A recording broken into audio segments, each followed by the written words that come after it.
എല്ലാവർക്കും അംബിക ജ്യോതിഷത്തിലേക്ക് സ്വാഗതം. ഞാൻ ലാലിമായ. ഇന്നിവിടെ പറയാൻ പോകുന്നത് കാലഹോരയെ കുറിച്ചാണ്. കാലഹോരയെ കുറിച്ച് പറയുകയാണെങ്കിൽ ഞാൻ നേരത്തെ ഒരു വീഡിയോ ചെയ്തിരുന്നു. അത് എല്ലാ ആഴ്ചത്തെയും കാലഹോരയെ പറ്റിയാണ് പറഞ്ഞിരുന്നത്.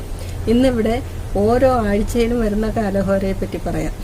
തിങ്കളാഴ്ച, ചൊവ്വാഴ്ച, ബുധനാഴ്ച, വ്യാഴാഴ്ച, വെള്ളിയാഴ്ച, ശനിയാഴ്ച, ഇങ്ങനെ ഞായറാഴ്ച, ഇങ്ങനെ 7 ആഴ്ചകളും വരുന്നത് എങ്ങനെയാണെന്നും അതിൽ കൂടെ മനസ്സിലാക്കാം.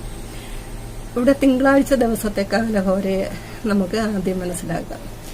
ഉദയത്തെ കണക്കാക്കിയാണ് കാലഹോരയെ മനസ്സിലാക്കേണ്ടത്. രാഹുകാലവും അതുപോലെ തന്നെയാണ്. ഉദയത്തെ അനുസരിച്ച് മാത്രമേ രാഹുകാലത്തെ എടുക്കാൻ പാടുള്ളൂ.